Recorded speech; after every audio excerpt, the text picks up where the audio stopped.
Chapter 1. The Arrangement. The crystal chandeliers of the Metropolitan Grand Ballroom cast fractured light, making the opulence of the annual press corps gala feel like a beautiful, shattered mirror. Ava Collins, a financial journalist for the New York Chronicle, felt the illusion more than most. She smoothed the skirt of her borrowed navy blue dress, feeling profoundly out of place. Her best friend, Chloe, the bride from a wedding 3 weeks prior, had insisted she get out more. This, however, felt like a punishment. "Alone, Ava?" A slick voice slid into her ear. Kenji Tanaka, her sharpest rival from the Global Ledger, gave her a predatory smile. "Still chasing that big story, or just chasing a free drink?" "Working, Kenji." "You should try it," Ava retorted, turning back to the bar. She hated these events. They were a parade of egos, and tonight, her solitude felt like a spotlight. She was here on a mission, to get a lead on the Aegis scandal, a massive money-laundering scheme she suspected had roots in this very room. But so far, she was failing. She glanced at her watch. 9 p.m. Too early to leave. Just as she was bracing for another hour of polite evasion, a tall figure eclipsed the light beside her. He didn't sit, he occupied the space, a decisive motion that drew a vacuum of silence in his wake. He was in a perfectly tailored black suit, silver tie, and had sharp features that looked more corporate raider than party guest. His reputation preceded him. Julian Thorne, CEO of Thorne Global, known on the street as the Velvet Shark. Ava's journalist instincts hummed. He was at the top of her Aegis suspect list. Julian Thorne turned, his eyes, a startling icy gray, met hers. He leaned in, his voice a low, confidential rumble that smelled of sandalwood and expensive whiskey. "Pretend you're with me." Ava froze. "Excuse me?" His gaze remained fixed on a point across the room, where a prominent, champagne-wielding socialite was heading their way. "That woman," he murmured, "is my board's biggest nightmare. She's been trying to set me up with her daughter for 6 months. If you don't mind, let's pretend we came together." Ava let out a quiet, disbelieving laugh. "And you think I'll just play the girlfriend of a complete stranger?" At last, he turned his full attention to her. The sheer, concentrated power of his gaze was staggering. "Just pretend," he said. "Trust me. You'll avoid the pitying looks, and I'll dodge a meaningless setup. We both win." Ava bit her lip. He wasn't wrong. The judgmental stares had already shifted to ones of intense curiosity. "Oh," the quiet journalist landed the shark. "Fine," she said, her lips curving in a defiant smile. "But how far are you planning to take this act, Mr. Thorne?" His brow arched. "Leave that to me." He draped his arm over the back of her chair, a gesture so naturally intimate it sent a jolt through her. "What's your name?" "Ava Collins." A flicker of recognition. "The Chronicle. You wrote the piece on the Solaris merger. It was adequate." "Adequate?" she bristled. "It won a minor press award. It missed the offshore angle." He smiled, a faint, dangerous lifting of one corner of his mouth. "But you're a good actor, Ava Collins. You almost look like you belong with me." Before she could retort, the socialite descended. "Julian, darling. I didn't know you were here." And Julian rose, pulling Ava to her feet with a gentle hand at her waist. "Barbara, a pleasure. You remember Ava, of course." He just handed her a perfect lie. Ava stepped into the role. "Barbara, so lovely to see you again," she said, her voice smooth and warm. The rest of the evening was a performance. Julian introduced her as his special guest, his voice steady, a hint of amusement in his eyes. Ava played along, smiling, nodding, and absorbing the priceless information being discussed around her. She was in. Chapter 2, The Proposition. The charade, Ava assumed, was over. She was back to her life. Instant coffee, looming deadlines, and the brick wall of the Aegis investigation. She was in her cubicle at the Chronicle, staring at a dead-end spreadsheet, when her editor, Miguel, dropped a new file on her desk. "Another dead end," Miguel sighed. "These Aegis guys are ghosts. They move money faster than light. I need a name, Collins, or the publisher is going to pull the plug on the investigation." Ava rubbed her temples. I'm trying. The gala was a bust, except I met Julian Thorne. Miguel choked on his coffee. You met him? He's the top suspect. He is the story. He's also a block of ice, Ava muttered. I can't get near him. As if summoned, her desk phone rang. It was the private line. Ms. Collins? Mr. Thorne's car is waiting for you downstairs. He requests 5 minutes of your time. Ava's heart hammered. Tell him I'm busy. He said, the voice paused, to mention the offshore angle. He says you'll understand. She was in the sleek, black Bentley before she could overthink it. The luxurious leather interior made her worn trench coat feel cheap. Julian Thorne didn't look up from his tablet. You're a good actress, Ava, he said, finally meeting her gaze. And you're smart. I've read your work since the gala. It's sharp. You're flattering me, Mr. Thorne. What's the catch? Both the media and my shareholders are concerned. They think I'm abnormal because I'm not married. They see a single CEO as a risk. The rumors are irritating. Ava crossed her arms. So you want me to keep pretending? Exactly. He met her gaze. I need someone smart, professional, and convincing to be my public-facing partner. Someone who won't be a laughingstock and someone who won't get attached. Ava felt a prickle of something. A fake girlfriend. A 6-month contract. You'll attend galas, shareholder dinners, and the occasional weekend at the estate. In return, he named a figure that made Ava's breath catch. It was more than her yearly salary. I don't need your money, she said, though her mind was racing. Then what do you need? Here it was. The ethical precipice. Access, she said, her voice steady. I'm a journalist. I want the story. The real one. Your world. I want to see how it works from the inside. A dangerous, exhilarating thought struck her. If she agreed, she'd be inside the very organization she was investigating. She could get the truth about Aegis. He studied her, his gray eyes unreadable. You want to be my girlfriend and investigate me? That's bold. I just want to observe, she lied. An exclusive, you could say. My word as a journalist. Nothing gets published without your consent until the contract is over.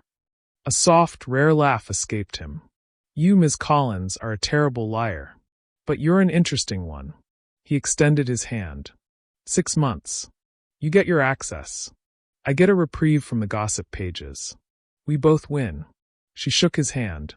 It was warm and firm. Temporary deal, Thorne. Just pretend, Collins. Chapter 3. The First Test. The next day, their pretend relationship faced its first test. A charity gala at the MoMA. Julian's instructions were simple. Be ready at 7. At 6, a box arrived. Inside, a deep crimson gown. No note. Just the dress. You sure about this? Ava muttered to her reflection. This is a brand new ethical low, even for you. If you fall, I'll catch you, Julian said later, his tone matter-of-fact as he helped her from the car onto the red carpet. You do realize lines like that make it very hard for me to focus, right? She whispered as cameras flashed. Exactly. That's the plan, he murmured back, his hands securely on the small of her back. Inside, all eyes turned to them.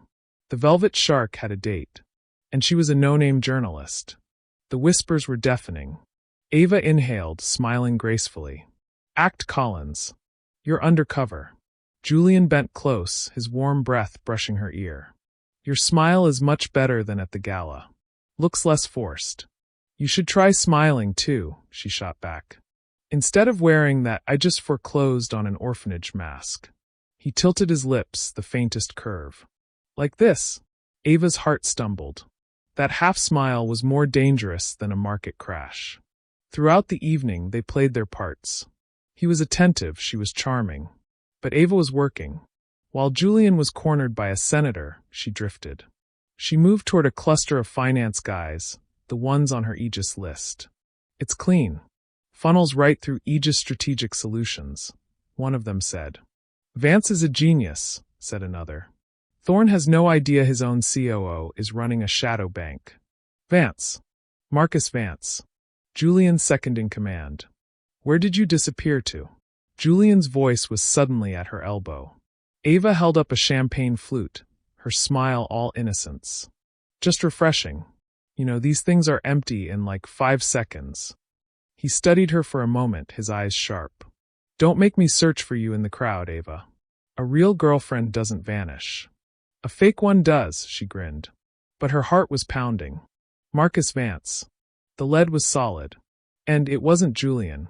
Chapter 4, The Softer Side. A week later, he called. Tonight is different. Less wine, more music. She found herself at Carnegie Hall. A special symphony concert. Rachmaninoff. I'm surprised, Thorne, she whispered as the lights dimmed. I had you pegged as a silence and spreadsheets kind of guy. My mother played, he said, his voice dropping, losing its CO edge. She used to say, Julian, you can be anything you want, but always remember to listen. Ava tilted her head. This was new. She died when I was 10, he continued, his gaze fixed on the stage. My father, he was different. He believed a Thorne's son had to be flawless. No mistakes. No emotion. No music. Sounds suffocating, Ava whispered. He turned, his gray eyes glinting in the soft light. It was. But without perfection, I'd never be where I am. Ava swallowed, resisting the impulse to touch his hand. Instead, she just said, maybe he forgot that imperfection is what makes someone human. A beat of silence. Then his lips curved. Maybe. After they went to a small, hole-in-the-wall cafe in the village. Wooden tables, warm lights, the smell of coffee. Never thought I'd see the velvet shark in a place with mismatched chairs, she teased. Don't tell anyone, he said, taking a sip of a cappuccino. I'll lose my cold-blooded reputation. She laughed, surprised by his humor. They talked for an hour. About music. About his plans for a clean energy division. About her childhood in Vermont. And slowly, Ava realized that behind the armor, Julian Thorne had a heart. For a fleeting moment, she almost lost sight of her mission. She was happy. Chapter 5, The Investigation. The next day, Ava felt the clash of her two worlds. By day, she was a journalist digging into Marcus Vance. By night, she was Julian's girlfriend, attending dinners where he'd brush her hair back from her face or rest his hand on her knee under the table. For show, he'd say, but his thumb would draw lazy circles that felt anything but fake. Then, one late night, poring over financial reports, Ava froze. She'd been tracking Aegis, but she'd been looking in the wrong place. It wasn't just Vance. A subsidiary stood out. TG Holdings. Money, funneled from anonymous offshore accounts, vanishing into thin air. Money laundering. Ava gripped her pen. TG. Thorne Global. She leaned back, exhaling. God. I'm pretending to be the girlfriend of the CEO of this company. And he's in on it. Her rational side urged. This is the story. You have to expose him. Her heart countered. What if he's being framed? What if he doesn't know? The man who spoke of his mother with such sadness, could he be this, dirty? Chapter 6, The Kiss. He invited her to his sister's birthday party. It's family, he'd said, sounding almost shy.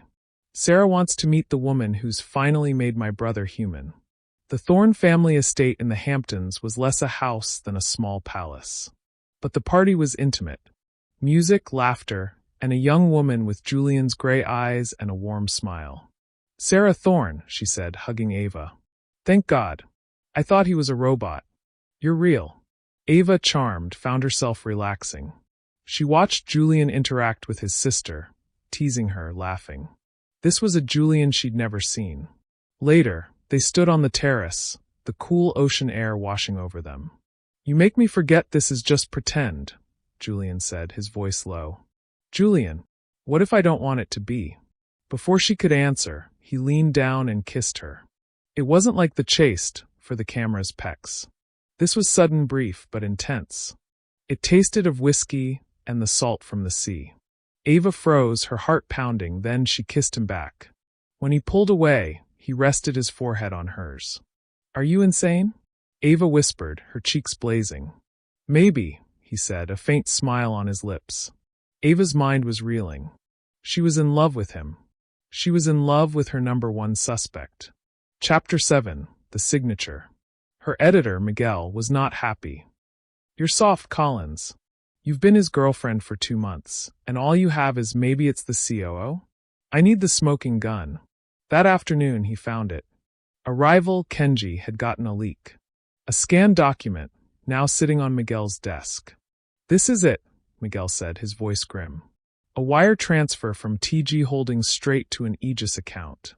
It's the linchpin. And look at the signature." Ava looked. Her blood ran cold. It was bold, decisive, and utterly familiar. "Julian Thorne." "He signed it," she whispered. "I need 5,000 words by tomorrow morning," Miguel said. "Or I'm giving it to Kenji. The velvet shark is finally going down." Ava walked back to her desk, the world tilting. The man she'd kissed, the man who spoke of his mother, the man who was building a clean energy future, was a common criminal. Chapter 8. The Confrontation. She couldn't write it. She couldn't breathe. She couldn't let Kenji destroy him. She typed a text, her fingers trembling. "We need to meet. Privately. Your office. Now." His reply was instant. "I'll be waiting." She found him on the 50th floor in his vast, silent office, staring out at the city. "You look troubled, Ava. Bad day at the paper?" She slapped the copy of the scanned document on his walnut desk. "Is it true? Did you sign this?" He didn't even look at it. He just looked at her. "You're investigating me." It wasn't a question. "I'm a journalist. It's what I do. I found irregularities. Aegis TG Holdings. And you thought, what? That I invited you into my life, introduced you to my sister, because I'm a criminal mastermind who likes to play with his food."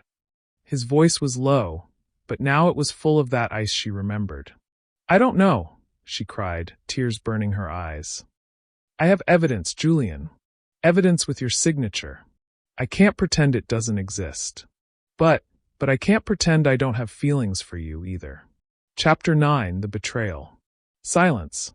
Thick and suffocating. He finally looked down at the paper. He picked it up.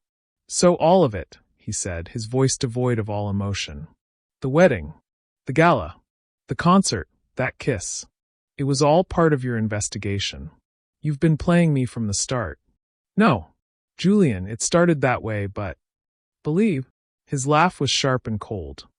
"You've turned me into a joke. I, who trusted no one, ended up falling for a reporter's trap. Julian, please just listen. I think Vance is involved. Get out." "What? Get out." He turned his back to her, facing the window. "It's over, Ava. The contract, or whatever this was. I don't want to see you again." She stood there, heartbroken, for a long moment. He didn't turn around. She left the paper on his desk and walked out, the tears finally falling. She had lost both the story and the man. Chapter 10. The Real Culprit. The next morning, the Chronicle ran the story. But it wasn't Ava's. Miguel had given it to Kenji. The headline was brutal. "The Velvet Shark's Bloody Fins. Julian Thorne's Empire Built on Lies." The story was a hatchet job, using the signature as a centerpiece, painting Julian as a monster. Thorne Global stock went into freefall. Ava was a pariah. Her colleagues thought she'd been scooped on her own story. Julian thought she was a traitor. She sat at her desk, numb, when an anonymous email hit her inbox. No subject. One line of text. "He's a fool, but not a criminal. The real artist is Vance.